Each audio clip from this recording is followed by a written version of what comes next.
नमस्कार मित्रों, सीएमएस वातावरण की तरफ से आपका फिर से स्वागत है। जैसा कि आप जानते हैं कि 11वीं सीएमएस वातावरण अंतर्राष्ट्रीय फिल्म महोत्सव, जो कि इस बार हाइब्रिड मोड पे किया जा रहा है, द 11th सीएमएस वातावरण film festival and forum on wild life and environment, जो कि आप जिसमें आप चुनी हुई एक्सक्लूसिव फिल्में देख सकते हैं। 89 फिल्म्स जो कि दुनिया के अलग-अलग कोनों से आई हैं, और जिसको बहुत ही परिश्रम के बाद हमारे एक जूरी ने चुना है आप लोगों के लिए, और वो आप देख सकते हैं 23 तारीख तक, 23 अप्रैल तक इंडिया साइंस के ओटीटी चैनल पे। इंडिया साइंस जो कि विज्ञान प्रसार का एक ओटीटी चैनल है, आप वहाँ जाइए और आप वहाँ हमारी चुनिंदा फ़िल्मों को देख सकते हैं। इसके अलावा जैसा कि आप जानते हैं कि प्रतिदिन हम 4 से 5 बजे तक एक बहुत ही प्रबुद्ध एनवायरमेंटल फ़िल्म मेकर से हम बात करते हैं, जानना चाहते हैं उनकी फ़िल्मों के लिए। हम जानना समझना चाहते हैं कि उनके फ़िल्म का प्रोसेस क्या है, वो किस तरह से एक फ़िल्म को तसव्वुर में लाते हैं और उसको उसको फिर एक फाइनल प्रोडक्ट की तरह बनाते हैं। अ, उसके अलावा जैसा कि आप जानते हैं कि हम और भी बहुत सारे कार्यक्रम करने वाले हैं, जो कि आप एक्सक्लूसिवली इंडिया साइंस के ओटीटी चैनल पे देख सकते हैं। इसके लिए आप इंडिया साइंस के ओटीटी चैनल पे जाइए, और वहाँ हमारा सेक्शन है, और वहाँ पे आपको इन प्रोग्रामों के साथ-साथ फ़िल्में मिलेंगी। अ, और 23 तारीख के बाद अगर आप इन प्रोग्रामों को देखना या सुनना चाहते हैं दोबारा, या किन्हीं से छूट गया हो, तो वो हमारे सीएमएस वातावरण के यूट्यूब चैनल पे जाकर के इसको फिर से देख सकते हैं। दोस्तों, जैसे कि आप जानते हैं कि आज हमने आमंत्रित किया है श्री नंदन सक्सेना जी को और कविता बहल जी को। अ, नंदन सक्सेना और कविता बहल जी, ये मेरा सौभाग्य है कि मैं उनको कई वर्षों से, मेरे ख्याल से 2005-2006 से मैं उनको जानता हूँ। मुझे उनके साथ एक छोटे समय के लिए ही लेकिन काम करने का सानिध्य प्राप्त हुआ है। अ, कविता बहल और नंदन सक्सेना जी की जोड़ी को अभी तक 3 राष्ट्रीय पुरस्कार मिल चुके हैं इनके फ़िल्मों के लिए। इसके अलावा उन्हें अनगिनत राष्ट्रीय और अंतर्राष्ट्रीय पुरस्कार भी मिल चुके हैं। सीएमएस वातावरण में भी उनकी फ़िल्मों को चुना गया है और पुरस्कार दिया गया है। इस बार उनकी फ़िल्म भी नॉमिनेट हुई है, लक्ष्मण रेखा, जिसको आप जा के देख सकते हैं 23 अप्रैल तक इंडिया साइंस की ओटीटी चैनल पे। और मैं बिना किसी विलंब के मैं आमंत्रित करता हूं उनको। अ, सर नमस्कार। नमस्कार, कैसे हैं? मैं ठीक हूँ सर। दोस्तों, किसी कारणवश कविता जी हमारे साथ अभी नहीं आ पाई हैं, तो आज हम नंदन जी से ही एक बातचीत करेंगे। अ, हालाँकि हमें कविता जी की कमी तो खलेगी सर। अ, सर, जैसा कि मैं देखो बता यार, रहा था। जी। सुना ये है ना कि हाथी के पैर में सबका पैर होता है। अब मैं हाथी जैसा विशालकाय नहीं हूँ, लेकिन मेरे पाँव में कविता का पाँव मान लेना चाहिए। बिल्कुल सर, बिल्कुल। दोस्तों, जैसा मैं बता रहा था कि मेरा सौभाग्य है कि मैं नंदन सर को और कविता जी को बहुत पहले से जानता हूँ। कई साल हो गए सर, 2006 या 2007 की बात होगी शायद, जो कुछ मैं एक समय, एक छोटा समय, लेकिन उसके लिए मुझे आपके साथ काम करने का सानिध्य मिला था। और मैं तभी से देख रहा था कि आपका जो एक कहानी कहने का तरीका था, the way of story telling was totally different. वो बिल्कुल आपका और कविता जी का बिल्कुल अलग था, मुख्तलिफ था। और वो जो एक कंसिस्टेंसी है, वो आपके जितनी भी फिल्में अभी तक आपकी बनी है, उन सबों में वो दिखती है। अ, वो वो एक लय, वो एक ताल, जो कि आपने उन दिनों जब मेरी आपसे मुलाकात हुई थी, तो आप अ, एक प्रिमिटिव ट्राइब्स ऑफ लोहार पे आपकी वो फ़िल्म थी। और वो जो लय और ताल था, वो इतने सालों तक कंटिन्यू बदस्तूर, उसमें कोई कमी नहीं आई, वो बेताला नहीं हुआ है। तो इसका श्रेय सर आप किसको देंगे, खुद को या कविता मैम को? देखो यार, ये बहुत गंभीर परिस्थिति है अगर तुम इस तरीके से श्रेय पूछोगे मेरा कि कविता का है, क्योंकि हम कोई काम ऐसे करते ही नहीं पानी में जब नमक घुल जाता है तो नमक कौन सा और पानी कौन सा है ये तो कोई बता ही नहीं सकता ना। जी, तो जी, बिल्कुल। अब वो तो हमारी रूह है, जो भी हम काम करते हैं उसमें रूह का जी, संचार जो है कविता करती है। जी, जो भी हम बिल्कुल। काम करते हैं उसका काव्य जो है, काव्यात्मक जो उसकी मूल है, जो जी, बीज रूप में है, तो वो जी। कविता करती है। तो अब इसको मैं अलग कैसे कर दूं अपने आप से? अ, श्रेय सारा बिल्कुल उसी सही। का है। जी। अ, सर, मैं इससे पहले कि फ़िल्म के बारे में जो लक्ष्मण रेखा इसके बारे में बात करूँ, एक बार फिर से मैं आपसे ये पूछना चाहूँगा कि जितनी भी फ़िल्में होती हैं तो आप जो हैं वो पृष्ठभूमि में होते हैं और कविता जी वो कैमरे के सामने होती हैं।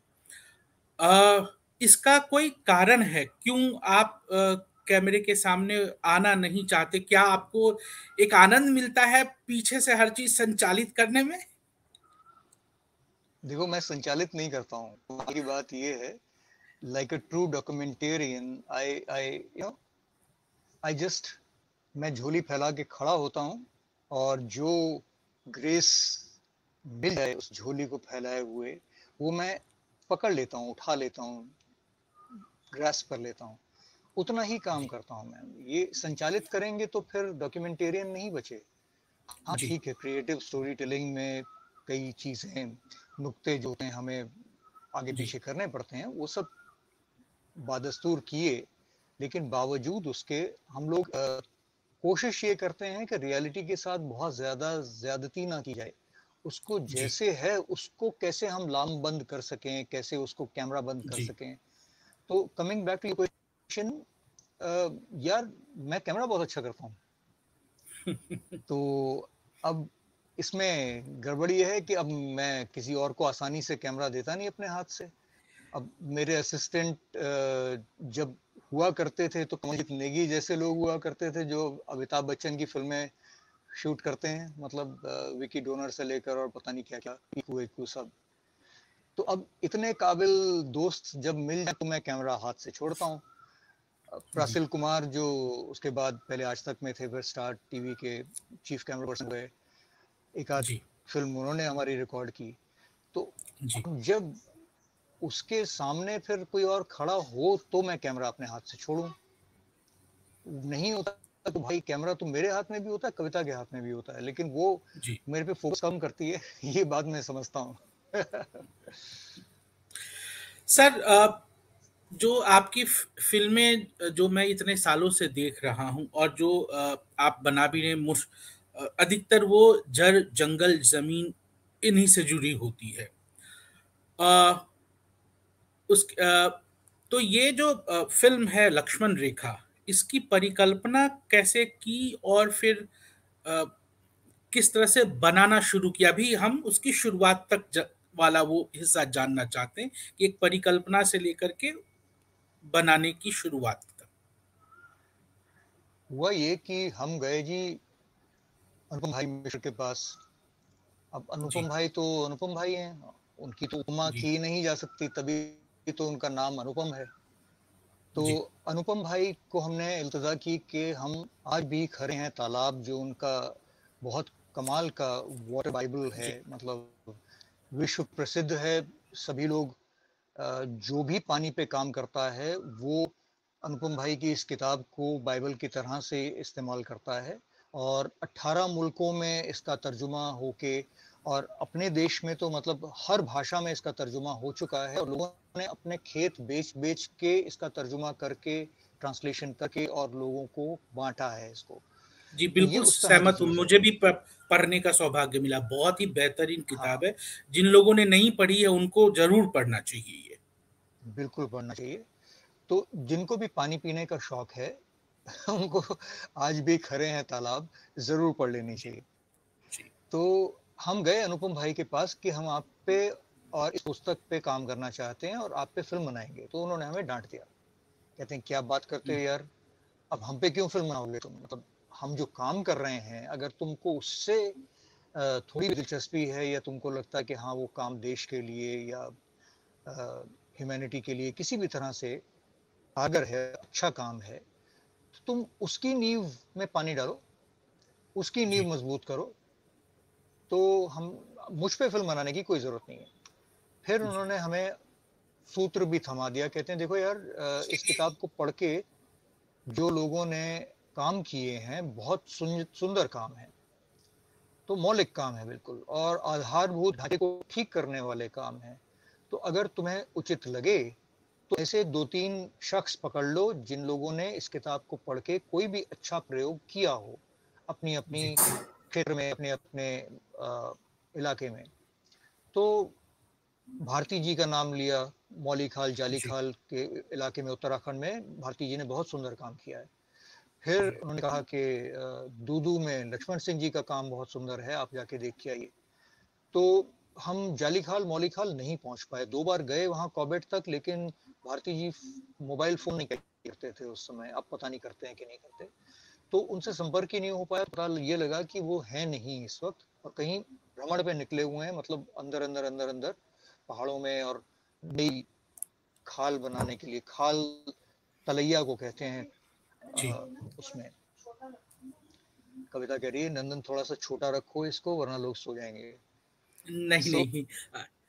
फिर हम गए राजस्थान और ठाकुर साहब से मिले, लक्ष्मण सिंह जी से, और उनके साथ फिर हम लोग ने सिलसिलेवार तरीके से कुछ कुछ रिकॉर्डिंग्स की 2010 में। फिर ठाकुर साहब सीएमएस वातावरण के ज्यूरी के चीफ के बतौर दिल्ली पधारे, उनका आगमन हुआ। फिर वो हमसे मिलने हमारे घर आए और एक दिन हमारे साथ रुके। तो उन्होंने कहा कि भाई ये तो मुझको मालूम ही नहीं था कि फिल्म मेकिंग कितना महंगा काम है। अभी मैं ज्यूरी का चीफ था तो मैंने बहुत सारी फिल्में देखी और मैंने उनका स्केल और सब कुछ पे बातचीत की वातावरण वाले सभी लोगों से, एंड मुझको बताया गया कि ये तो लाखों का काम है और ये तो बहुत महंगा काम है, ऐसा कैसे? तो तुम तो कोई पैसा नहीं दे रहा है, तुम ये फिल्म क्यों बना रहे हो? मैंने कहा जी सब काम अगर पैसे के लिए करेंगे तो ना हमारा देश चलेगा ना हमारी जीवन चलेगा। तो हम ये सोचते नहीं कि पैसा कब आएगा और कहां से आएगा, हम जो काम हमें लगता है ठीक है उसको यज्ञ की तरह हम आहुति डालने लगते हैं। अब जब साध संगत जुड़ जाएगी तो शायद कुछ सपोर्ट करने वाले लोग भी आ जाते हैं जी। वैसे साध संगत कम जुड़ी हमारी फिल्मों के साथ, बड़ी कमाल की बात है। तो उन्होंने कहा लेकिन मैं समझ रहा हूँ कि ये हर ट्रिप तुम्हें लाखों में कॉस्ट कर रहा है और तुम ऑलरेडी 3 बार आ चुके हो, 2010 की बात है, और जब तक कोई तुमको पैसा नहीं देता इस फिल्म के लिए, कोई सहयोग नहीं आता कहीं से, मैं तुमको रोक रहा हूँ कि तुम तब तक नहीं आओगे। मैं कहा ठाकुर साहब ये ना कीजिए आप, क्योंकि काम बहुत सुंदर बढ़ रहा है, इसको बढ़ने दीजिए। हम कैसे कर रहे हैं, हम पढ़ाते हैं, वर्कशॉप्स करते हैं फिल्म मेकिंग की, उससे पैसा बचता है, उससे हम अपनी फिल्म बनाते हैं, क्योंकि फिल्म से पैसा मिलता नहीं है, फिल्म से पैसा जाता है। आपको दूरदर्शन या फिल्म डिवीजन 10 लाख रुपए देता है एक फिल्म के, आप 30 लाख उस पर खर्च करते हैं, तो 20 लाख आपको कहीं से और चाहिए ना, तब वो फिल्म बनेगी। तो अब फिर भी उन्होंने मना कर दिया, कहते नहीं। फिर हमारी फिल्म छूट गई और फिल्में बीच में बनने लगी, सब कुछ हुआ, तो उस चक्कर में काफी समय चला गया। फिर अनुपम भाई 2016 में गुजर गए और हमें बहुत जोर से धक्का लगा कि यार कैंसर से गुजर गए, बहुत बुरा लगा हमें एकदम से, मतलब कैसे यहाँ से यहाँ एकदम पता भी नहीं चला। खैर, तो फिर हमें लगा कि अनुपम भाई को ट्रिब्यूट हमें कैसे दी जा सकती है, तो उनके काम को ही ट्रिब्यूट तरीके से अगर हम संजो के ले आए, तो एक काम जो हम लोग ने शुरू किया हुआ था, हम फिर वापस गए और उस काम को हमने फिर से फिल्माया। फिर फिल्म्स डिवीजन और पीएसबीटी का एक छोटी सी ग्रांट निकली हुई थी, उसमें हमने एप्लीकेशन डाली, तो उन्होंने कहा कि हाँ प्लीज आप आइए, तो 10 लाख रुपए वहां से हमें प्राप्त हुए। तब जाके इस फिल्म को हमने अंजाम दिया, 2017 तक फिल्म किया, फिर 2021 में ये फिल्म बनी, 2021 समथिंग लाइक दैट। ठीक है सर, हम इस पे और बात करें, इससे पहले मैं चाहूंगा कि मैं दर्शकों को इस फिल्म की एक छोटी सी क्लिप दिखा दूं। जिन लोगों ने इस फिल्म को अभी तक नहीं देखा है, मेरा आप सबों से नम्र निवेदन है, बहुत विनम्र आग्रह है कि आप ये फिल्म जरूर देखें। और ये फिल्म देखना इसलिए भी जरूरी है क्योंकि ये फ़िल्म एक ऐसे समस्या के बारे में बात करता है जो कि जिसके बिना हमारा जीवन तो संभव नहीं है। और ये फ़िल्म बात करती है पानी की। पानी को किस तरह से प्राकृतिक रूप से संजो के रखा जा सकता है। मैं दिल्ली में हूँ, सर आप भी दिल्ली में हैं या बॉम्बे में हैं अभी आप? मुंबई मुंबई भाई, मेरा मुंबई में हैं। स्टूडियो है ना, पीछे देख। हाँ। जी, जी, बिल्कुल। तो इन शहरों में पीने के पानी की इतनी बड़ी समस्या है और जैसा कि बहुत लोग कह रहे हैं कि पानी पे एक बहुत बड़ा युद्ध भी हो सकता है। लेकिन ये चीज़ें इन इन समस्याओं को ख़त्म की जा सकती हैं। तो आप ज़रूर देखें इस फ़िल्म को। ये फ़िल्म अपने आप में एक काव्य है, इसको ज़रूर देखना चाहिए। मैं इस पे आगे बात करूँगा, उससे पहले मैं आपको इस फ़िल्म की एक छोटी-सी झलक दिखाता हूँ। रहने वालों को भी देर सबेर पानी की कीमत मालूम पड़ ही जाती है। एंटार्कटिका की पिघलती बर्फ हो या दिल्ली का गिरता जलस्तर, अखबारी खबरों से हम मोटी चमड़ी वालों पर कोई फर्क ही नहीं पड़ता। हाँ, अगर अपने घर में चुल्लू भर पानी भी न हो तो गला खुश्क हो जाता है। सन 2010 में हमारे घर भी पानी सूख गया।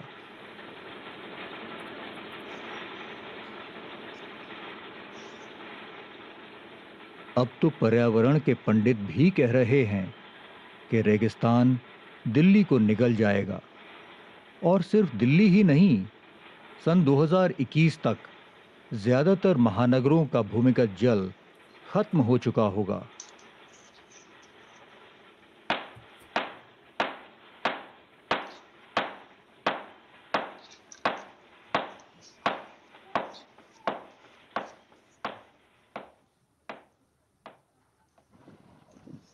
अरे भगवान, अरे राम जी, बूढ़ा कर दिया रे। ससुर भाई ससुर पानी पीते फोटो ये बात आ जा।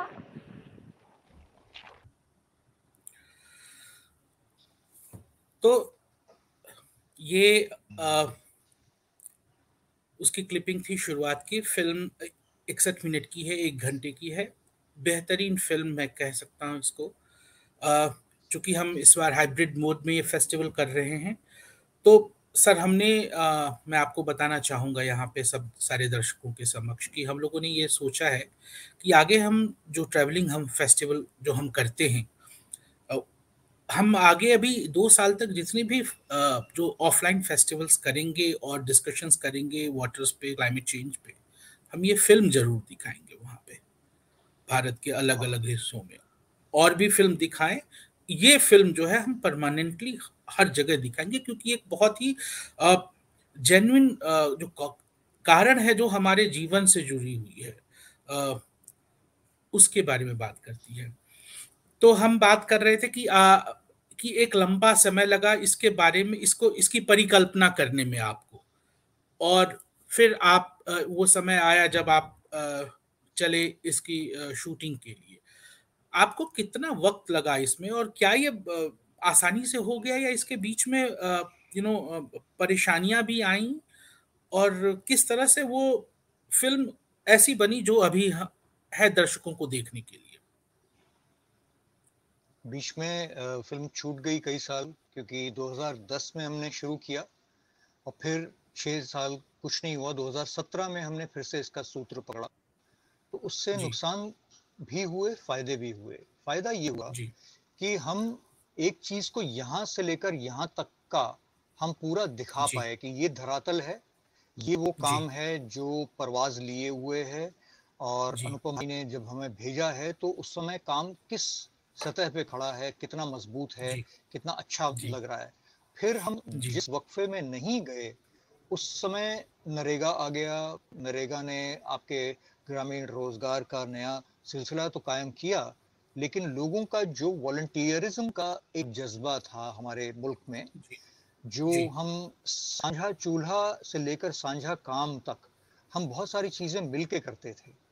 और जी, बेशक किसी मजहब के हों, किसी काम में हों, पानी के काम को सब लोग अपने धर्म से, ईमान से ऊंचा रखते थे हमेशा, और मिल के काम बिल्कुल। करते थे।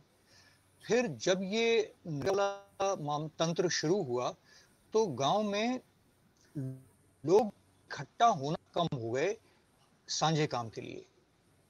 तो उससे नुकसान ये हुआ कि जो इस तरह के प्रयोग थे, जैसे दूदू में ठाकुर साहब ने ये GMNVL शुरू किया था, ग्रामीण विकास मंडल नवयुवक मंडल लापुड़िया, ये शुरू किया था। तो इसमें अब वो नवयुवक तो 65 साल के लोग हो गए, तो नवयुवक नहीं बचे। तो काम इतना फरोग लिया, काम ने परवाज ली कि वो लोग जो हैं, जो नवयुवक थे जब बनाया था उन्होंने, और पता नहीं क्या सोच के नाम में नवयुवक भी डाल दिया। अब वो 60 साल के हैं, लेकिन वो काम अभी भी चल रहा है। लेकिन वो काम 2010 में जो हमने देखा था, तालाब भरे हुए थे, लोगों में जोश था। और जैसे हमने नर्मदा के अंचल में काम किया है और मेधा पाटकर जी के काम पे और चित्ररूपा पालित जी के काम पे हम लोग ने फिल्में बनाई हैं, तो वहां हमने नर्मदा के अंचल में देखा लोग एकजुट होकर मुट्ठी बांध के काम करते हैं। और वो कहते हैं ये सरकार जो है कितनी भी बड़ी है और कितने भी ये अपने आप को तुर्रम खां समझते हैं, लेकिन ये हमसे जीत ही नहीं सकते। जीत इसलिए नहीं सकते कि लड़ाई जारी है, हम हार मानेंगे नहीं तो लड़ाई चलती रहेगी। वो तो राजा हैं और हम कुछ भी नहीं है, लेकिन हम फिर भी उनको इस लड़ाई में हमने पकड़ के रखा हुआ है और उनको हम जीतने नहीं देंगे, क्योंकि हम लड़ाई में हार ही नहीं मानने वाले। तो ये हमने नर्मदा से बहुत अच्छी बात सीखी। वही हमने यहाँ देखा राजस्थान में कि लोग जो हैं, क्या जज्बा था साथ काम करने का। लेकिन 2017 में जब हम गए, तालाबों में पानी नहीं था, उनकी पाल टूट चुकी थी, मेड़ टूट चुकी थी, खेतों में सूखे खेत थे, पैदावार कम थी, डीजल के ट्यूबवेल बहुत बड़े बड़े पंप लगा के लोगों ने चालू कर रखे थे, कुओं में पानी का स्तर कम था, तालाब बिल्कुल ही बुरी हालत में थे, जो कि फिल्म में आप बहुत अच्छी तरह से देखते हैं। वही तालाब 2010 में लबालब भरे हुए थे, 2017 में हमने देखा कि बहुत कम पानी था। ठीक है, सूखा तो पड़ रहा था, इसमें कोई शक नहीं, लेकिन जो हमारा तंत्र था वो टूट गया था। जो हमने अपकीप नहीं की तालाबों की या कुओं की, जो आवक के रास्ते थे, जो पानी के आवक के रास्ते थे, वो सब लोगों ने काबिज हो गए लोग उस पे, और सारे रास्ते रुक गए, उसमें अवरोध पैदा किए लोगों ने। किसी ने घर बनाया, किसी ने वहां पर कुछ और कर दिया, किसी ने खोद डाला जमीन को। तो पानी का जो भी इनकमिंग इनलेट्स थे उस तालाब के, उन तालाबों के, वो सब दूदू में, नगर में, लापोड़िया में, मतलब इन जगहों पे ये सब चीजें टूटी। तो ये तंत्र जब टूटा तो पानी का स्तर बहुत बुरी तरह से गिरा, लोगों की पैदावार कम हुई, पैदावार के साथ साथ उनका जो पशुधन है उसके लिए कच्चे चारे की कमी हुई, दूध का उत्पाद कम होने लग गया, जो कि बहुत कमाल का हो गया था। और Laporiya is a tremendous example how an oasis can be created inside the desert. तो राजस्थान के मरुस्थल में, मरुभूमि में एकदम लापुड़िया, अगर आप व्यू देखें तो बिल्कुल हरा सा, बिल्कुल ओएसिस नखलिस्तान दिखता है। और उस नखलिस्तान को बनाने में जो लोग कार्यरत थे, उन लोगों की हिम्मत अभी भी टूटी नहीं थी 17 तक, लेकिन काफी सारे लोग जो साथी थे उनके, वो नरेगा के बाद साथ नहीं दे रहे थे।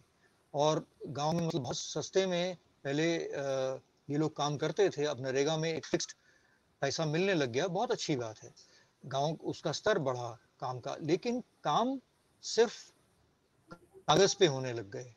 कुआं खुद रहा है, अरे तालाब खुद रहा है, अरे वो जेसीबी क्यों लगी हुई है? पता लगा कि लोग तो साइन कर रहे हैं, लोग साइन कर रहे हैं, पंचायत भी मिली हुई है, लोग भी मिले हुए हैं और अधिकारियों को भी मालूम है, और जेसीबी से आके वो खुदाई करवा के और एकदम सब कागज पे खाना पूर्ति हो रही है, जिसके खातों में पैसा जा रहा है। 50% लोग पंचायत वाले खा जाते हैं, सेक्रेटरी खा जाता है। और ये सब हमने देखा, तो उससे हमें बहुत बुरा लगा कि यार ये क्या हुआ एकदम से। तो एक तो हमें यहाँ पर पता लगा कि हाँ, 2010 और 17 के बीच में क्या हुआ, देश में क्या क्या काया पलट हुई। दूसरी चीज जो आपने पूछा, मुश्किलात क्या पेश आई। अब हमें अगर दिखाना है कि भाई चौका सिस्टम क्या है, तो वो चौके तो 2010 में हमने देखे थे, लेकिन भरे हुए थे। अब भरे हुए चौकों में तो पानी है, पानी के नीचे चौका कैसा दिखता है वो कैसे मैं बता दूं? उसका तो मेरे पास कोई यंत्र नहीं है बताने का, क्योंकि उसमें पानी भरा हुआ है 2010 में। तो 17 में हमने रिक्वेस्ट किया ठाकुर साहब को कि आप प्लीज ये चौके खोद के और हमें प्रयोगात्मक दृष्टि से दिखा दीजिए, ताकि हम देश को बता पाए कि चौका बनता कैसे है। तो उन्होंने मौखिक तो बहुत सुंदर बताया, एक्सप्लेन बहुत अच्छा करते हैं। He is a wonderful character for television और cinema. He is a wonderful character, वो भी और बाइसा भी, his wife. But he said कि नहीं नहीं, ये मैं नहीं कर सकता। मैंने कहा क्यों? आपका तो काम है, आपका तो ये रेगुलर काम है। नहीं नहीं, आपको फिल्म का पैसा मिला है, आप खर्च कीजिए। मैं कहा ठाकुर साहब, इतना पैसा भी नहीं मिला है कि फिल्म बन जाए, इतना पैसा भी नहीं मिला कि प्रोडक्शन कवर हो जाए। पोस्ट प्रोडक्शन छोड़ दीजिए, कलर ग्रेडिंग, साउंड मिक्सिंग सब छोड़ दीजिए, प्रोडक्शन कवर हो जाए, उतना पैसा भी नहीं मिला है। तो मैं इसमें से जमीनी स्तर पे I can not spend money on digging of earth, I cannot spend money on creating a चौका or a pond. This is not possible. तो इस पे वो थोड़ा सा उखड़ गए। और हम generally we are very amenable to reason, but कोई अनरीजनेबल बात करे तो हम भी उखड़ जाते हैं। तो हमने कहा कि बॉस ये तो ऐसा नहीं होगा। तो वो जो विजिट है बहुत अजीब सी विजिट गई। उन्होंने कई कई चीज़ें ऐसी करने की कोशिश की, दिखाने की, जो कि फिक्शन में बहुत अच्छी लगती हैं, लेकिन डॉक्यूमेंट्री में उनका कोई यथोचित स्थान नहीं है। तो हमें समझ में नहीं आया कि हम उसको सच बोलते वक्त हम ये कैसे दिखा दें ये सब चीज़ें जो फिक्शनल है, जो ऐसा हुआ नहीं है, हो नहीं रहा है, हमने देखा नहीं है, हम कैमरे के लिए क्यों करवाएं।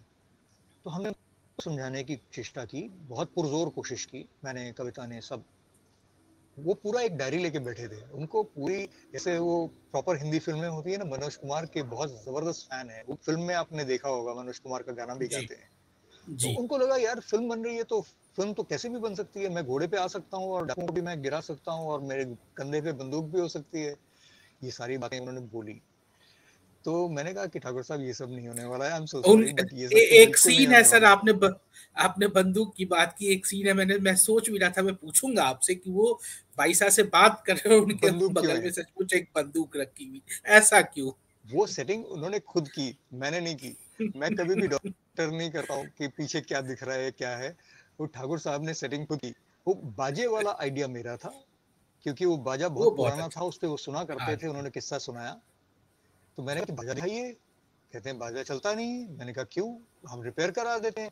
सो रिपेयर वाला नहीं मिला हमें। तो उन्होंने कहा जयपुर से रिपेयर होगा, वो भी नहीं संभव हुआ। मैंने कहा अच्छा कोई बात नहीं, आप बाजा फिर भी दिखाइए। और उसमें जितना हो सकता है उन्होंने हाथ से चला के साउंड क्रिएट की और फिर गाना गाया।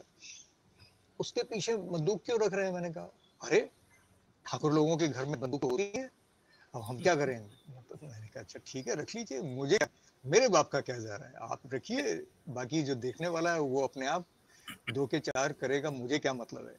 सो रख लिया उन्होंने पीछे। तो ऐसे ऐसे करके कुछ कुछ मुश्किल पेश आई। फिर हमने एक्स्ट्रा कॉन्स्टिट्यूशनल अथॉरिटी को फोन किया, मंजू भाभी को, उनकी धर्मपत्नी जी को। उन्होंने ठाकुर साहब से बात की कि भाई ये लोग अच्छा काम कर रहे हैं, इनको आप करने दो, इनके हाथ और मार्ग प्रशस्त नहीं कर सकते हो तो कम से कम परेशान मत करो। तो उसके बाद वो ठाकुर साहब ने हमें बहुत अच्छे से काम कंप्लीट करने तक मतलब सहयोग दिया। ऐसे करके वो फिल्म बनी। दो चीज जो मैं अभी तक सर समझ पाया हूँ, एक तो ये कि किसी भी फिल्म मेकर को जब हम अक्सर बातें करते हैं, अगर वो पॉपुलर बॉलीवुडिश फिल्म नहीं बनाता है, जो कि मैं मुझे ये पूरी तरह से तो ये नहीं लागू होता है, लेकिन क्योंकि आजकल बॉलीवुड की फिल्में भी बहुत गूढ़ सब्जेक्ट को लेके, इंपॉर्टेंट सब्जेक्ट्स को लेके बनने लगी, एक दौर चला है, लेकिन most of the films are like escape होती है डे टू डे की प्रॉब्लम से। तो अगर वैसी फिल्म ना बने तो जो डॉक्यूमेंट्री कल्चर और जो डॉक्यूमेंट्री फिल्म मेकर और specially environmental documentary film makers, उनकी एक सबसे बड़ी समस्या होती है कि वो किसी भी फिल्म के लिए फंड कहाँ से जुटाएं, जिससे आपको दो चार होना ही पड़ता है। वेन्यूज और एवेन्यूज बहुत कम है अपने पास। दूसरा एक मैंने आपके इस अभी तक की बात से क्लू लिया कि कई बार जो हमारा सब्जेक्ट है वो ऐसी बहुत अजीब सी मांग कर देता है जिसको पूरा करना फिल्म मेकर के लिए क्या एथिकली राइट है या रॉन्ग है, ये डिसीजन करना मुश्किल हो जाता। और क्या एक डॉक्यूमेंट्री फिल्म मेकर को फिक्स वो कुछ चीजें दिखाने के लिए क्या फिक्शन का सहारा लेना चाहिए? आपका क्या टेक है क्योंकि ये दोनों पॉइंट मैंने आपकी अभी जो हम बात की उससे मैंने निकाला है।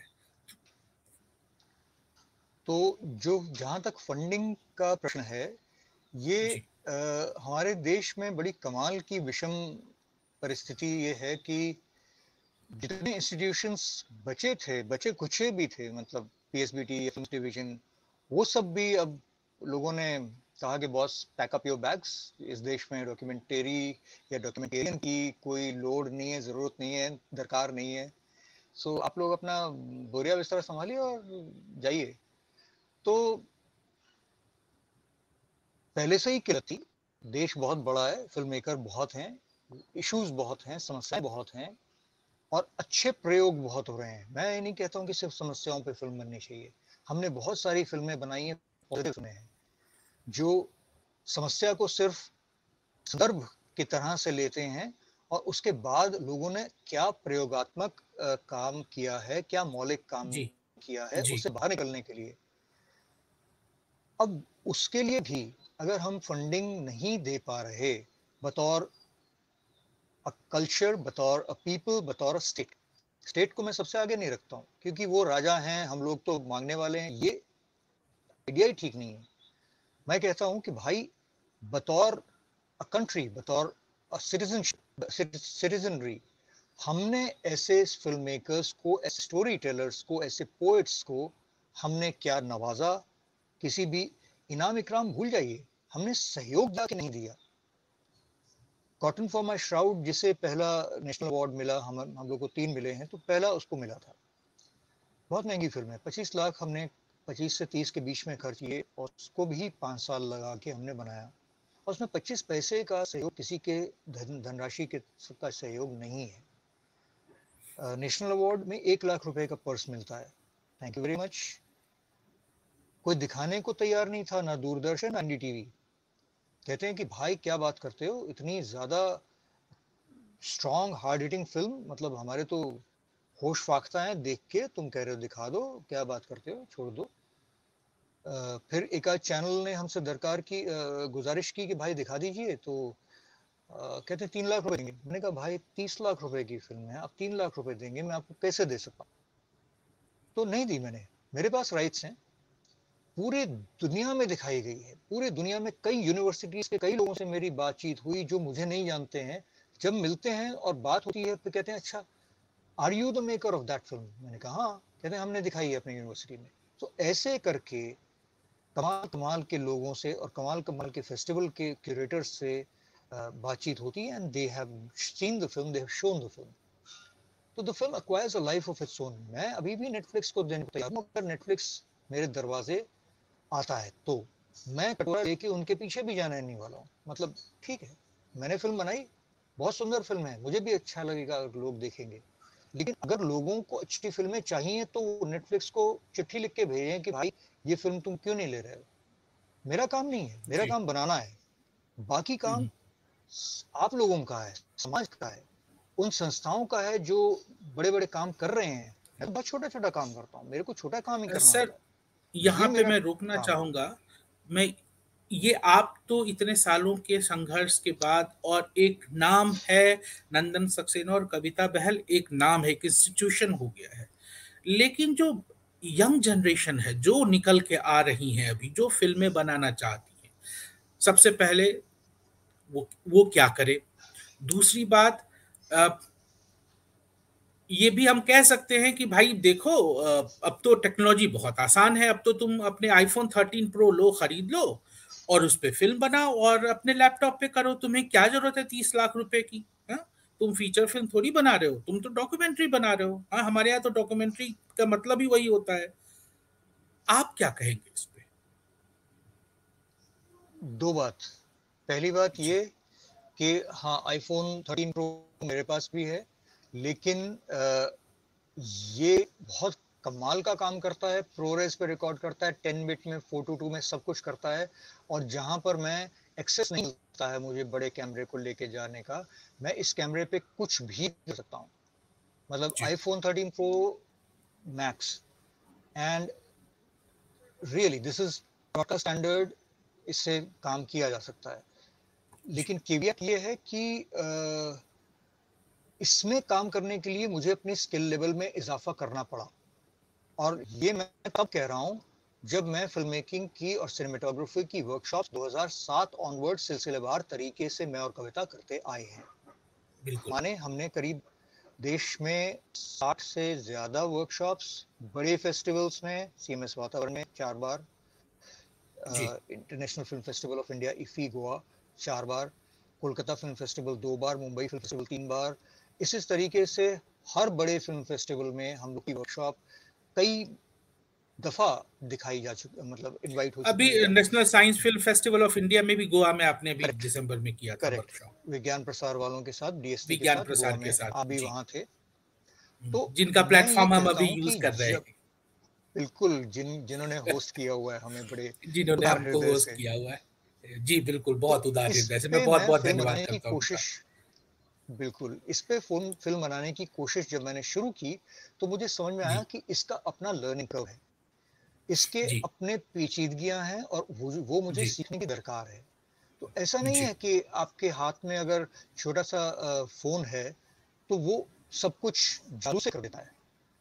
आपको उसके लिए माइक्रोफोन ऊपर कैसे अटैच होगा, उसके साथ लाइट कैसे लगेगी, उसके साथ गिम्बल जरूरत है तो गिम्बल छोटा वाला कैसे लगेगा।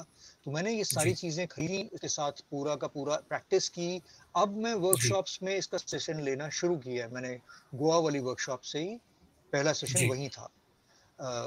और अभी मैं चंडीगढ़ में 2 दिन की वर्कशॉप करने वाला हूँ। अभी हम लोग ने सोचा था कि फेस्टिवल ऑफलाइन हो रहा है चंडीगढ़ में, तो 21-22 फेस्टिवल था, तो 23-24 की वर्कशॉप है चंडीगढ़ में, स्टेट म्यूजियम ऑडिटोरियम में। तो वहाँ पहला सेशन हम लोग आईफोन पे ही, मतलब बेसिकली मोबाइल टेक्नोलॉजी को कैसे इस्तेमाल करके, बेशक आईफोन हो बेशक सैमसंग हो, आप फिल्में कैसे बना सकते हैं, उसमें दरकार क्या क्या है, क्या क्या इक्विपमेंट, क्या क्या स्किल लेवल पे, और उसकी टेक्निक क्या है। तो आधा प्रश्न आपका ये है कि इस पे फिल्में बनती हैं, डेफिनेटली बनती हैं, कोई शक नहीं है, लेकिन इस पे भी आपको मेहनत करनी पड़ेगी। तो मुझको ये लगता है सब्यसाची कि हमारे यहाँ जो यंग लोग हैं, ठीक है हमारा नाम है, हमें कम से कम 22-23 अच्छे अवार्ड मिल चुके हैं देश दुनिया में, हम कई कंट्रीज हमें अपनी फिल्मों ने घुमा देश के दिया है। शीर्षस्थ इन्वायरमेंटल फिल्म मेकर्स में आपका शुमार होता है आजकल। वो आपकी जरा नवाजी है, हम लोग अपने आप को कुछ नहीं समझते हैं, हम तो स्टूडेंट्स थे, स्टूडेंट्स हैं अभी भी। ये आपका बड़प्पन तो, है सर। नहीं बड़प्पन नहीं, सच यही है। मतलब मैं फिल्म स्कूल थोड़ी ना गया हूँ, अब फिल्म स्कूल वाले अगर हमें बुला लेते हैं पढ़ा दो तो ये उनकी जरा नवाजी है। मतलब मैं फिल्म स्कूल की जागन भी नहीं जानता हूँ, मतलब एकेडमिक डिस्कोर्स के वक्त मैं सुनता हूँ क्योंकि गुरु लोग बोल रहे हैं, इनका काम बोलना है। मेरा काम एज एन आर्टिस्ट बनाना है। मैं अपने जहन में कम चीजें जानता हूँ, लेकिन कलात्मक रूप से उनको कैसे इस्तेमाल कर सकता हूँ, कहानी कैसे कह सकता हूँ। लिटरेचर मैंने 6 साल पढ़ा है दिल्ली यूनिवर्सिटी में, तो वो पैट है।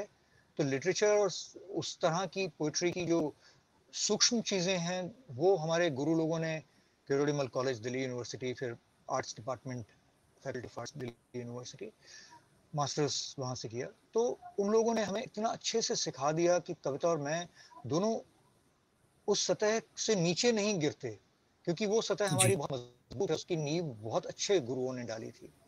खैर, तो उसी तरीके से मैं कह ये रहा हूँ कि लोगों को, हमारे देश में लोग कहते हैं अनएम्प्लॉयमेंट बहुत है, मैं इससे अग्री नहीं करता हूँ। हमारे लोग अनएम्प्लॉयड नहीं हैं, काफी लोग अनएम्प्लॉयबल हैं। कंट्रोवर्शियल बात कह रहा हूँ, बिल्कुल बहुत सही बात कह रहे हैं आप सर। लेकिन मैं सच बोलने में और टेढ़ी बात करने के लिए मुझे ज्यादा जाना जाता है मेरी फिल्मों के बनिस्बत। तो मैं लोगों के मुंह पे बहुत तीखी बातें कह देता हूँ, क्योंकि मेरा काम नहीं चापलूसी करना, मेरा काम नहीं किसी के दरवाजे आके और दरबार में जी हुजूरी करना। मेरा काम है कि भाई जो जैसा है मैं बता सकूं। तो बतौर डॉक्यूमेंटेरियन भी ये करता हूँ और बतौर इंसान भी मैं कोशिश करता हूँ कि यही करूँ। तो हमारे जो यंग फिल्म मेकर्स हैं वो अनएम्प्लॉयड नहीं है, अनएम्प्लॉयबल हैं, क्योंकि उन्होंने जी तोता रटंत करके नंबर ले लिए स्कूल में, कॉलेज में, लेकिन उनको उन कॉन्सेप्ट्स का ज्ञान, गूढ़ ज्ञान नहीं है। फिर उन्होंने जिंदगी से रूबरू होकर कभी ये सोचने की कोशिश नहीं की कि जिंदगी कैसे चलती है, उनको जी बीज कब उगता है और कितना पानी डलता है, टमाटर क्यों नहीं फल रहा उनके गांव में या उनके देश में या उनके मेरे मुंबई के छोटे से बालकनी में टमाटर आएंगे कि नहीं आएंगे? आपने पानी कितना डाला है बॉस? ओवर वाटरिंग से टमाटर मर जाता है, तेज धूप मिले तो सनस्ट्रोक हो जाता है उसको। बहुत सारी छोटी छोटी चीजें। आपको अपना खाना उगाना नहीं आता है तो आप फिल्म क्या खाक बनाएंगे? आप खाना पकाना नहीं आता है तो आप फिल्म क्या खाक बनाएंगे? जो फिल्म जब तुम आए थे, जब हमारे साथ कुछ दिन के लिए तुमने काम किया था, द सन्स ऑफ फायर, उस जी फिल्म को बनाने के लिए छत्तीसगढ़ के जंगलों में हम लोग अपनी छोटी सी यूनिट लेके गए, बीटा कैम, बड़ा सा कैमरा। कमलजीत जी नेगी हमारे सिनेमाटोग्राफर थे, बाय द वे, जी पीकू एंड विकी डोनर फेम वाले अमर जी कमल। जी तो अब मैं डायरेक्टर हूँ, सब कुछ है, लेकिन रिसर्च भी सब कुछ कर रहा हूँ। छोटी सी टीम है, मैं चीफ हूँ, लेकिन गांव में तो इंतजाम नहीं है। पंचायत की बिल्डिंग मिल गई, उसकी जमीन पे हम सो रहे हैं, वहाँ सांप भी है और बिच्छू भी है आसपास। किसी तरीके से सो रहे हैं जमीन पे कंबल बिछा के, और खाने के लिए किसी एक आदमी का जुगाड़ कर दिया गया कि ये आपके लिए खाना पकाएगा। वो बड़ा सा कढ़ाई लेके और आग जला के, लकड़ जला के और कुछ कुछ पका देता था, हम खा लेते थे। एक दिन भाई हम थोड़ा सा विलम्ब से लौटे, एक जगह फिल्म कर रहे थे तो वहाँ देर हो गई। अब वो भाई साहब आए नहीं। अब भाई साहब नहीं आए और पता लगा कि भाई साहब आएंगे भी नहीं, क्योंकि वो दूसरे गांव से आते हैं और अब नहीं आए तो नहीं आएंगे। टीम भूखी है बहुत बुरी तरह से। शुक्र ये था कि रास्ते में कहीं से लौटते वक्त हमने थोड़े से अंडे खरीद लिए थे। हम्म, तो हमारे पास सिर्फ अंडे हैं, कुछ नहीं है, टमाटर है, अंडे हैं, दैट्स। हम्म, और वो कढ़ाई है और बड़ा सा, और उसके नीचे लकड़ है, उसके नीचे थोड़ा सा कोयला है, थोड़ा सा तेल है। मैंने जी अंडों की भुर्जी पकाई और साथ में थोड़ा सा रोटी का इंतजाम किया किसी तरीके से, गौ माता के टिक्कड़ बड़े बड़े, और हमने वहां पर भोजन किया। जी मतलब बैठ के मैं, मतलब इतने बड़े कढ़ाई में मैंने वो बनाया। एक दिन और जब गुर्बत की बात हालत थी तो ये सब भी नहीं था। मैगी बची हुई थी, थोड़ी सी रखी हुई, हम लोग उस समय मैगी खा लेते थे। मतलब उस समय इतनी अकल नहीं थी कि मैगी खाने लायक चीज नहीं है, इसको और कोक पेप्सी को नहीं प्रयोग करना है। तो कोक पेप्सी नहीं पीते थे, मैगी खा लेते थे। तो जब सुरगुजा डिंडोरी से हम जंगल में दाखिल हो रहे थे तो हमने बोरा भर के सब्जियां और आलू टमाटर और चावल वावल सब खरीद लिया था। तो साथ में मैगी भी खरीद ली थी, 15-20 पैकेट। तो हम, मैगी थोड़ी बची हुई थी तो वो बड़े से कढ़ाई में मैंने मैगी पकाई एक दिन। तो वो जो गांव में मास्टर जी हमें मदद कर रहे थे, तो वो मास्टर साहब को बैगा थे, ट्राइब बैगा है, आदिवासी जी समूह है। बैगा ट्रैक जी जी तो जी जी वो भाई साहब को किसी ने बता दिया कि ये सक्सेना साहब तो ना कढ़ाई में कुछ अजीब सी चीज पका रहे हैं जो केंचुए जैसी दिखती है, लंबी लंबी, और वो खाए जा रहे हैं टमाटर डाल के। सो वो आए जी अपने घर से निकल के, और मैं उनके घर गया जब पूछने कि हाँ कुक आज फिर से नहीं आया, तो वो अपने बड़े से थाल में इतना बड़ा माउंड बना के भात खा रहे थे, with a lot of dal and everything, 4 सब्जी। मैंने कहा यार ये आदमी खा रहा है, इसको कोई चिंता नहीं कि हमारी टीम भूखी बैठी है और इसको मालूम है कि हमारा कुक नहीं आया। मैं उनसे जी पूछने आया, मैंने कहा यार ये कुक का नहीं हुआ तो कुछ और जुगाड़ हो सकता है? कहते हैं नहीं बॉस, कुछ नहीं हो सकता है, आपके पास कुछ है तो खा लीजिए। मैं चिढ़ गया इस बात को देख के कि यार वो खुद तो भोजन कर रहा है और हमें पूछ भी नहीं रहा है। मैंने कहा यार ये तो हमारे गांव के और देश के संस्कार नहीं है। बट इतना हमसे नहीं हुआ कि हमने उनको बोले कि भाई तुम खा रहे हो, तुम हमें भी खिलाओ। हमने कहा ठीक है, हम कर लेंगे। मैं वापस आया और मैंने फिर वो केरोसिन का छोटा सा टिम टिम टिम टिम वाला दिया जलाया, और उसके बाद मैंने उसी बड़े से कढ़ाई में मैगी बनाई, टमाटर डाल के। उनको खबर मिल गई कि ये तो कुछ कर रहे हैं। सो हम्म, आए, देखने आए कि ये क्या पका रहे हैं आप, ये क्या है, ये क्या है लंबा लंबा। मैंने कहा ये मैगी, मैगी क्या होता है? मैंने कहा नूडल्स, नूडल्स क्या होता है? मैंने कहा खा के देख लीजिए। तो हमारे थोड़े से भोजन में से उस भाई ने भी आके एक हिस्सा खा लिया। तो ये मरावी साहब हमारे हैं, उस फिल्म को आप कभी देखेंगे तो उसमें मरावी साहब बहुत मेजर कैरेक्टर है। एक बार खैर, फिर से तो ये वापस सब आता हूँ। मुश्किलात। जी जी, वो जो एक कठिन सवाल है जो कि बहुत गंभीर है, एथिक्स की बात जो हमने की सर, जब आप फिल्म बनाने गए और कहा गया कि ये इनेक्ट कर लीजिए, वो इनेक्ट कर लीजिए। कई बार हमारे फिल्म मेकर जो हैं वो चाहते हैं कि वो 3 दिन के लिए शूट करने जाएं और फिल्म शूट करके आ जाएं और उसको नेशनल अवार्ड भी मिल जाए, लाइक डॉक्यूमेंट गए और नहीं है तो इनेक्ट कर लिया। अब यहाँ पे सवाल हाँ आता है एथिक्स का, मोरालिटी का। ये हाँ कितना मोरल इमोरल है डॉक्यूमेंट्री फिल्म मेकर्स के लिए कि चीजें फॉल्सली क्रिएट कर लेना। आप 3 दिन गए, आप मुंबई में हैं और आप गए किसी देश के किसी कोने में, 3 दिन में आपने शूट कर लिया और आके काट कूट पीट के एक फिल्म बना दी, और वो फिल्म तो मोरली कितना सही है कितना गलत है ये। और देखो, ये अगर इसलिए पूछ रहा हूँ सब्जेक्ट क्योंकि परमिट इतने करता हो। यंग फिल्म मेकर्स आपसे को देख रहे हैं और सुन रहे हैं। हाँ, तो अगर सब्जेक्ट परमिट करता हो 3 दिन में फिल्म बनाना, without cutting corners, without jeopardising your storytelling, बिल्कुल बेशक बनाइए। मैं उसमें कतई टोटली इत्तेफाक रखता हूँ, कोई प्रॉब्लम नहीं है। लेकिन मैं मुझे बहुत साल लगते हैं एक फिल्म बनाने में, और इसलिए लगते हैं कि मैं उनको सीजन्स में फॉलो करता हूँ, या उनके जो भी वो काम में कार्यरत हैं, वो उस कार्य के अपने पड़ाव हैं, उसकी अपनी एक जिंदगी है, उसका एक अपना फैलाव है। तो उसको फैलने के लिए जितना समय चाहिए, या जैसे 2010 से 7 के बीच में मैं, क्योंकि अंतराल था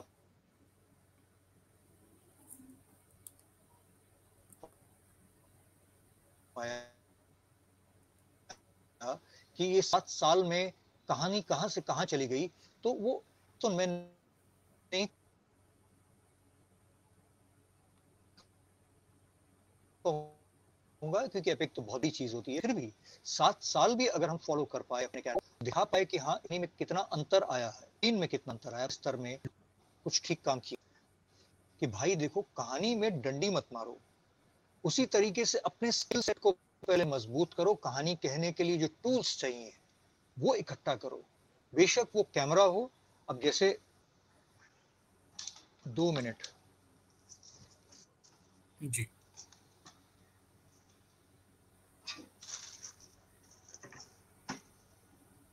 ओके, इस कैमरे पे ये फिल्म बनी है। ये कौन सा जो कैमरा है आप सर? अभी, this is a black magic cinema camera. जी, और कॉस्ट क्या दिस पड़ती इज है अ इसकी black sir? Magic cinema camera. ये मात्र 1 लाख रुपए का कैमरा है। वाह, क्या भाई बात है। वो देना, FS7 मात्र एक मतलब लाख प्रो रुपए प्रो में ये खरीदने का कैमरा। पैसा आपके पास 13 प्रो है तो ये कैमरा खरीदा जा सकता है। ये मैं कह रहा हूँ कि ये सिनेमा कैमरा है। वाह, this is a cinema camera, it looks like this, it's a very tiny little camera. और ये मैंने ऊपर ये केज लगा रखी है। मेरे पास ऐसे जी 2 कैमरे हैं, मैं आपको जी, दूसरा दिखाता हूँ तो उससे आपको अंदाजा मिलेगा।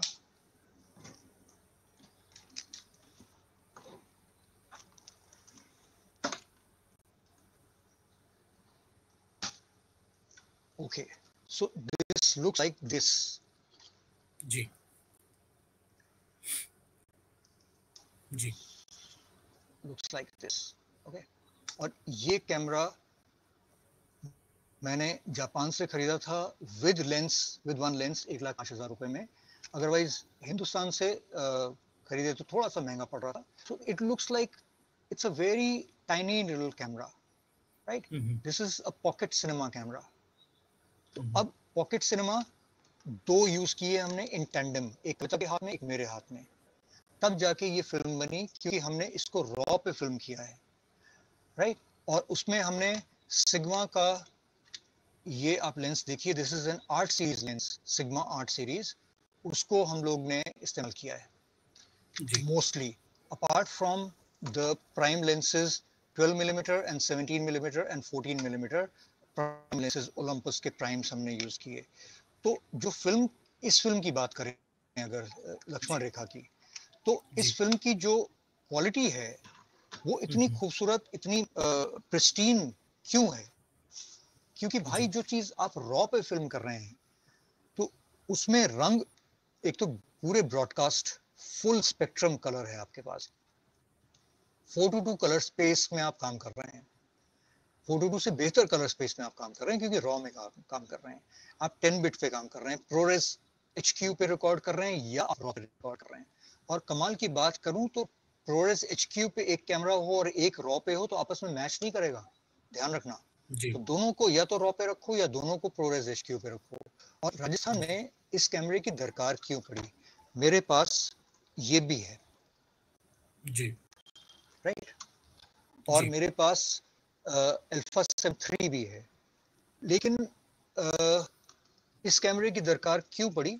क्योंकि ये रॉ पे रिकॉर्ड करता है, ये सिनेमा कैमरा है। इसका जो जी रिजल्ट आपको मिलता है कि ये HD कैमरा है। अब इसमें 4K 6K 8K सब कैमरे आ गए हैं पॉकेट सिनेमा कैमरा जी में, 6K प्रो तक आ चुका है ब्लैक मैजिक में, जी which is a very fine camera and तब मेरे पास ये नहीं था जब ये फिल्म हम लोग कर रहे थे। ये भी 10 कैमरा है, ये 4K कैमरा है। अगर बस चले आपका तो 4K से कम रिकॉर्ड कीजिए, क्योंकि जापान में बहुत काबिल दोस्त हैं हमारे कोतानी सान को हमारी फिल्म बहुत पसंद आ गई। कहते हैं यार हमारा ना 4K का चैनल लॉन्च होने वाला है, हम उसकी इनॉग्रेटल फिल्म तुम्हारी फिल्म बनाना चाहेंगे, इतनी खूबसूरत फिल्म है, I hope it is in 4K। मैंने कहा कोतानी सान, film is not in 4K because I've been following my characters for the past 4 years, और तब 4K नहीं था और मेरे पास तो अभी भी 4K कैमरा नहीं है। But if you give me the money, मैं आपको पूरी फिल्म 4K में बना के दे दूंगा। ये नहीं हो पाएगा बिकॉज 4 महीने में हमारा लॉन्च डेट है। आप 4 महीने में ये फिल्म कर ही नहीं सकते हैं दोबारा। जो आपने 4 साल में किया है वो आप 4 महीने में नहीं दो पाए। मैंने कहा इतनी जल्दी नहीं। So I lost a God sent opportunity and it would have given me a lot of money. मतलब that would have given me about 1 crore for that film. Coming to the budgets, सभ्या, yes हमारे देश में लोग 10 लाख देते हैं तो कहते हैं हमने बहुत पैसा दे दिया, तुमको चाहिए क्यों? ये तो डॉक्यूमेंट्री बना रहे हो ना। अच्छी डॉक्यूमेंट्री का इंटरनेशनल मार्केट में 1 करोड़ से 3 करोड़ के बीच में दाम है। क्या अगर आप बात वाइल्ड लाइफ फिल्म मेकर हैं तो 3 करोड़ से ज्यादा का दाम है। आप बेदी ब्रदर्स से बात कीजिए, माइक पांडे से बात कीजिए, तो किसी भी blue chip film so maker से सर बात हम कीजिए। पिछड़ क्यों रहे हैं लोग, इतना? क्यों हमारा स्टैंडर्ड हम पिछड़ नहीं रहे हैं, हम पिछड़ नहीं रहे हैं। हम क्या करते हैं कि हम डंडी मारते हैं अपने काम में। हमारे पास 4K कैमरा नहीं था तो हम HD कैमरों पे, सिनेमा कैमरे हैं लेकिन HD हैं, हमने काम किया क्योंकि उस समय हमारे पास ना पैसा था ना कैमरा था 4K। बट बहुत बेहतरीन कैमरे हैं ये अभी भी अगर मुझे फीचर फिल्म भी बनानी पड़े तो ये कैमरे दोनों यूज करते हैं, फिल्म बना सकता हूँ। हाँ रहेगी वो HD, लेकिन बनेगी बहुत सुंदर, बहुत कमाल की। तो अब मैं ये कहना चाह रहा हूँ अपने यंग मेकर्स और काबिल दोस्तों से, जो हमारे पीयर ग्रुप के भी अगर लोग देखते हो, कि भाई जो भी मैक्सिमम रेजोल्यूशन में आप फिल्म कर सकते हैं कीजिए। और 6K दरमियानी रेजोल्यूशन है, आप 8K और 4K पे फोकस रखिए। 4K मिनिमम है, कोशिश करें अगर 8K में अगर आपके पास हार्ड डिस्क काफी हो और पैसा हो थोड़ा बहुत तो 8K में फिल्म कीजिए, ताकि आपका सामान 10 साल बाद भी लोग देखें तो, या अगर बेचना आप चाहें अपने किसी चैनल को तो उसका स्कोप रहे। 4K से कम प्लीज मत कीजिए, कोई नहीं लेगा, ना दूरदर्शन लेगा थोड़े दिन बाद, ना नेटफ्लिक्स ले रहा है, कोई भी नहीं ले रहा है। और मेरे पास बहुत सुंदर फिल्में हैं जो HD में हैं, जिन पे मैं अभी भी काम कर रहा हूँ, क्योंकि वो फिल्में बहुत सुंदर है, लेकिन वो HD में है तो है, ठीक है। दोनों बातें मैं साथ एक ही स्वर में कह रहा हूँ। अगर आपको बेचना नहीं है नेटफ्लिक्स को तो आप HD में कुछ भी कीजिए, कोई प्रॉब्लम नहीं है, ठीक है। HD के ये कैमरे बहुत सस्ते में सेकेंड हैंड मिलेंगे, जिसको मिल जाए प्लीज खरीद लो। Black magic pocket cinema camera generation 1, इसको मिले खरीद लो। इस जैसे कैमरे ये एरी के जैसा लुक देते हैं, इतना खूबसूरत कैमरे हैं। It is very beautiful camera. Or otherwise, then go for a 4K camera. This is the FS7 Mark II. It's a 10-bit 4:2 color space camera. And इसके बाद FX सीरीज के कैमरे आ गए हैं जो फुल कॉस्ट क्या करता है सर? ये सुपर 35 कैमरा है। हाँ जी, कॉस्ट क्या करता है इसका? कॉस्ट क्या आता है सर इंडिया में अगर हम लेना चाहें तो? अच्छा, दिस कैमरा जब मैंने खरीदा था तो ये शायद 11 लाख के आसपास मुझे पड़ा था विद जी किट लेंस। लेकिन फिर मैंने किट लेंस के अलावा 3 प्राइम लेंसेज इनके खरीदे, जी मास्टर लेंसेज, प्राइम नहीं सॉरी, 3 जूम्स खरीदे, एक प्राइम खरीदा, 3 जूम्स खरीदे। तो they are still costly, pretty costly sir. किसी को अभी खरीदना हो तो मैं सजेशन ये देता हूँ कि सोनी का FX6 जो है वो फुल फ्रेम कैमरा है, नेटफ्लिक्स अप्रूव्ड कैमरा है, बहुत खूबसूरत कैमरा है, अच्छा काम कर रहा है जी। उससे आप चाहें तो शॉर्ट फिल्म भी बना सकते हैं, डॉक्यूमेंट्री तो बहुत खूबसूरत, डॉक्यूमेंटेरियंस के लिए। और उसकी कॉस्ट क्या पड़ती है सर? कमाल का कैमरा है।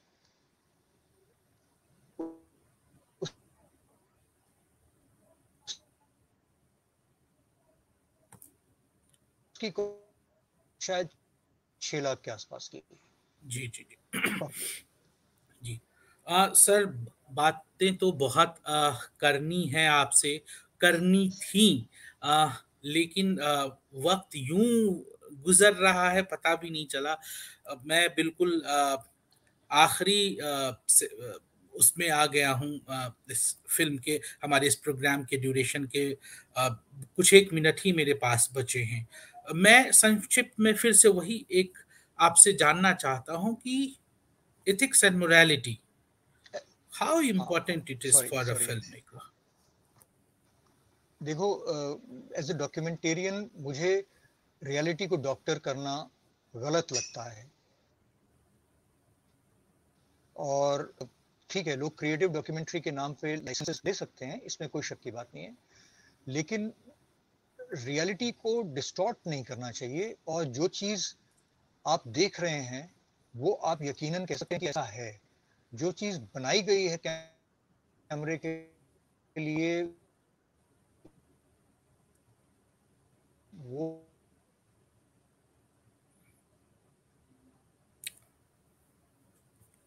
सर लगता है कि हमारा संपर्क जो है वो टूट गया है सर से, नंदन जी से, क्योंकि शायद इंटरनेट की कोई प्रॉब्लम है उनके साथ।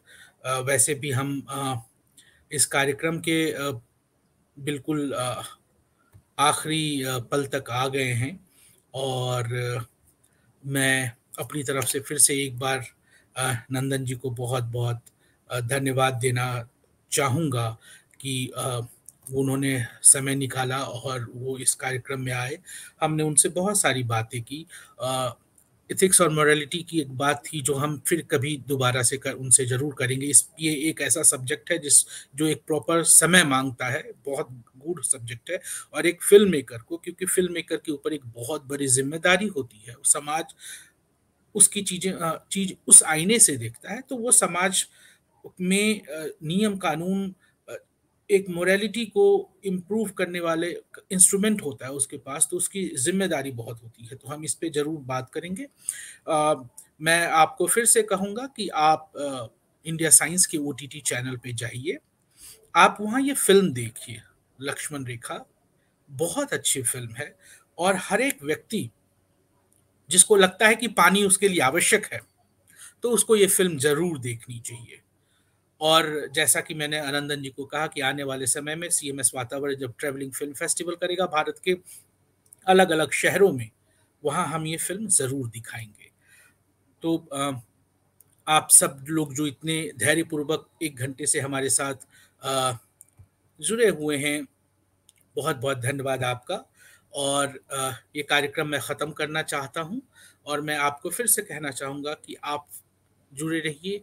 हमारे पास और भी बहुत बेहतरीन कार्यक्रम हैं।